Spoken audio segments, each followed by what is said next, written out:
Bigla niyang napansin ang higanteng lalaki sa malapit. Masaya niyang binubugbog ang isang tao nang tumawag si Qian at tumingin ito ng may pagkairita. Sino ka na nga ba uli? Tahimik na itinanggi ni Qian na may itatanong siya. Pero syempre, hindi nakinig ang higanti at agad na iwinasiwas ang kamao nito at sumugod sa kanya. Gusto ba ng hayop na ito na mamatay? Hindi umiwas si Qian at nanatiling nakatayo. Sinundot ng isang daliri niya ang higanti at agad itong napahawak sa tiyan sa sakit at bumagsak sa lupa. Ininteroga siya ni Qian ng may nakakatakot na ekspresyon. Maaari na ba tayong mag-usap ng maayos? Nasaan ang numero 1 wardgem sa Ronin Village? Nang makitang nag-aalinlangan ang kalaban, uminit ang ulo niya. Bilasan mo at magsalita ka. Hindi mo ba kaya? Natakot ang higanti at itinuro ang isang bahay sa isang bangin sa malayo. Ang lugar na itinuro niya ay isang kalapit na bundok. Iniling ni Qian ang kanyang ulo at tumingin sa direksyong iyon. Sige, simulan na ba natin ang misyon ng Amhan Salman? Pagkatapos ay naglakad siya patungo sa direksyong iyon. Sa loob ng madilim na bahay, umalangaw-ngaw ang tunog ng pag-uusap. Sa totoo lang, hindi kami tumatanggap ng dalawang trabaho ng sabay. Siyempre, espesyal mong kahilingan ito, ate, kaya espesyal ko itong inasikaso. Binura ko na ang lahat ng bakas. Maaari kang magtiwala sa reputasyon ng aming huge jamsa, ate. Siyempre, malinis itong naisagawa. Bukas ng gabi ay magiging mainit na gabi. Siyempre, paliligayahin din kita ngayong gabi, ate. Kinabukasan ng umaga, sa isang partikular na lugar, isang matandang lalaki ang nag-uunat sa labas habang gumagawa ng isang 8-move exercise. Tiningnan niya ang sikat ng umaga na pumapasok sa bintana at namangha. Sa kanyang isip, maganda ang panahon ngayon. Ang eksena ng pakikipagrelasyon niya sa isang magandang babae kagabi ay hindi sinasadyang lumitaw sa kanyang alaala. Kahapon ay talagang mainit na gabi kasama si Yuhai. Pagkatapos ay nagpatuloy siya sa paggalaw ng kanyang ibabang bahagi ng katawan. Gusto niyang suriin kung masigla pa ang kanyang maliit na kapatid. Noong sandaling iyon, nakita niya ang isang taong nakaupo sa malapit. Si Qian sa oras na ito ay malinis ng nakahit at maayos ang pananamit. Itinaas niya ang kanyang tasa, uminom ng kaunti, at sumagot. Gising ka na pala, magalang akong naghintay ng 2 oras. Kumunat ang noo ng matanda at tumingin sa kanya. Sino ka? Sumagot siya ng kalmado. Qian, tandaan mo ang pangalang ito. Ito lang ang tanging ganoon sa mundo. Ngumisi ang matanda ng may pagkairita. Isang ganap na baliw. Nga pala, hindi ba't mga damit ko iyan? Tumawa siya, nasa sahig lang ang mga ito, kaya pinulot ko at isinuot. Hindi ba bagay sa akin? Sumigaw ang matanda sa galit. Habarin mo iyan. Anong klaseng gala ka para maging ganyang kabastos? Lumayas ka sa paningin ko. Tumingin si Qian sa kanya ng malamig.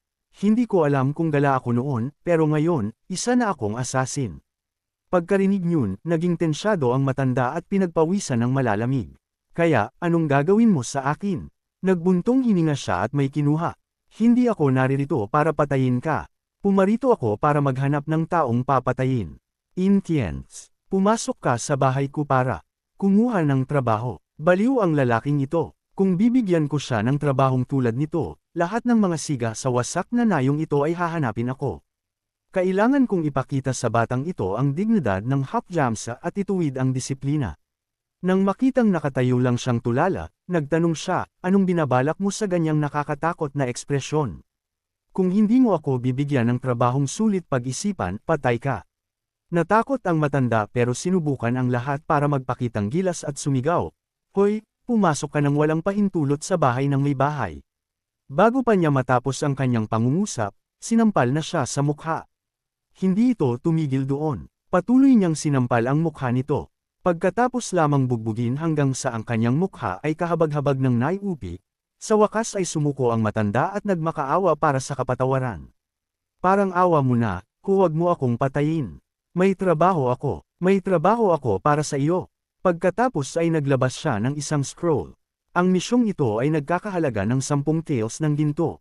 Una, kunin mo ang isang tael ng ginto bilang deposit. Nakumpirma na ang iyong pagkakakilanlan, kaya makakasiguro kang matatanggap mo ang bayad sa misyon. Ang address ay mula sa bahay na ito. Hindi na naghintay si Tiana na matapos siya at hinablot ang scroll. Kukunin ko ito. Pagkatapos ay sinira niya ang bubong at lumipad palayo. Ang matanda sa loob ay sumigaw ng kahabag-habag. Hoy, dapat man lang ay malaman mo kung sino ang target at kung ano ang misyon bago ka umalis. Ngunit ang mga salitang ito ay hindi umabot sa kanyang mga tainga. Sa isang kisap mata, nasa labas na siya ng tuktok ng isang bundok na medyo malayo. Nilapitan niya ang isang partikular na gate ng bundok at pinagmasdan ito. Nandito na ako, isang gatekeeper na nagbabantay ang nagtanong ng may pagdududa. Anong nagdala sa inyo rito, sir? Nagtanong siya pabalik. Ito ba ang pribadong tirahan ni Dechanggen at Lady Igay? Umiling ang kalaban. Hindi ito iyon, nagulat siya.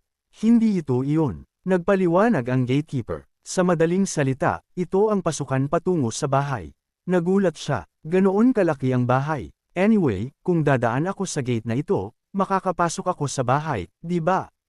Tumango ang gatekeeper. Tama iyan. Pero sino po kayo, sir? Itinuro niya ang kanyang sarili at nagpakilala ng may ngiti. Ako ang assassin na si Qian. Sino pa ba? Nagulat ang dalawa nang marinig ang salitang assassin at nagkatinginan. Diyos ko, anong klaseng assassin ang pumapasok sa main gate sa katanghalian? Kung assassin ka, ako ang pinuno ng Martial Alliance. Hindi siya nagbigay ng pansin at nagtanong, nandito ang amo ng bahay, di ba? Nilapitan siya ng gatekeeper sa mukha at pinagbantaan siya. Lumayas ka bago ka mabugbog. Hindi mahilig sa maraming salita si Qian. Agad siyang nagpakawala ng isang diamond finger technique sa kanya. Bumagsak ang kalaban sa lugar at nawala ng malay. Nagbuntong hininga siya. Sinabi ko na sa iyo noon pa, pakiusap ko huwag mong harangan ang daanan ko. Narealize ng natitirang gatekeeper na isa siyang eksperto at pinagpawisan ng nerbiyos. Ngumiti si Qian at naglakad patungo sa kanya.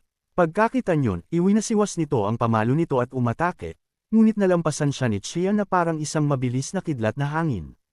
Tiningnan niya ang dambuhalang gate sa harap niya at namangha. Ang matibay na gate na ito ay dapat gawa sa yellow sandalwood mula sa mga snowy mountains. Pagkatapos ay itinaas niya ang kanyang kamay at isinagawa ang Demon Subduong Diamond Divine Fist Diamond Wind, ganap na dinudurog ang gate sa isang suntok, na nagpaangat ng makapal na alikabok. Bago pumasok sa loob, hindi niya kinalimutang ngisiyan ang gatekeeper. Tama iyan, isa akong eksperto. Ngunit pagkapasok pa lang niya sa loob, nagulat siya, dahil maraming iba pang mga gatekeeper na nakatayo sa loob. Kinamot niya ang kanyang ulo at namangha. Napakalayo pa pala para makapasok sa bahay. Pinigilan siya ng grupo at nagtanong, sino ka? Anong ginawa mo? Nagpakilala siya ng may seryosong mukha. Ang pangalan ko ay Qian. Sakto namang sumilip ang gatekeeper mula sa labas at sumabat. Ang lalaking iyan ay isang intruder. Tiningnan siya ni Qian ng may pagkairita at pinagpawisan ito ng takot. Narinig ito ng pinuno sa loob, huminga ng malalim at sumigaw, mga kapatid, ang batang ito ay pumarito para mamatay. Hindi man lang natakot si Qian at kalmado pa ring nagsabi, hindi ako pumarito para mamatay. Pumarito ako para pumatay. Iwinasiwas ng pinuno ang kanyang Iron Club at inutusan ang kanyang mga kapatid na sugurin siya. Pagkarinig nito, ikinuyong ni Qian ang kanyang mga kamao at naglabas ng malamig na hiyem. Ang grupo sa harap ay sabay-sabay ding sumugod sa kanya ng parang mga baliw. Itinaas ni Qian ang dalawang daliri at isinagawa ang Diamond Finger, sumusugod sa kanyang mga kalaban ng walang takot. Ang atake ng Iron Club ay madali niyang naiwasan. At higit pa rito, iwinasiwas niya ang kanyang daliri at sinundot ang noo nito ng isa. Hindi siya tumigil at nagpatuloy sa pagsugod sa natitirang grupo. Ang kanilang mga atake ay madali niyang naiwasan. At sa bawat sundot ng kanyang daliri, isang tao ang tinatamaan ng kanyang atake. Hindi mabilang na mga finger attack ang patuloy na isinagawa, at ang grupo ay nagsimula ng gumuho at bumagsak. Hindi tumigil si Qian at nagpatuloy sa paglusot sa pagkubkob, at walang sinuman sa grupo ang makahipos sa kanyang katawan. Ang kanyang movement technique ay mailalarawan bilang parang multo na may mga after images na nagkakalat sa kung saan-saan. At ang lugar na ito ay natakpan ng alikabok sa isang kisap mata. Hindi makapaniwala ang gatekeeper sa labas na tila luluwa na ang mga mata. Pagkakita na ang buong hukbo ay nalipol, si Qian ay nakatayo pa ring relax sa loob. Hindi man lang kasing galing ng pag-eehersisyo sa umaga. Pagkatapos ay tiningnan niya uli ito. Ngumiti siya at itinuro ang isang daliri. Magtatanong ako uli, nasaan ang pribadong tirahan? Tinakpan nito ang kanyang mukha at nag-alinlangan. Pagkakita nito, itinaas niya ang kanyang kamay para pagbantaan siya. Natakot ito, hinawakan ang kanyang noo, at itinuro ang malayo, sumisigaw, hindi ko sasabihin sa iyo. Pagkakita na itinuro nito ang direksyong iyon, humarurot si Xian at tumakbo.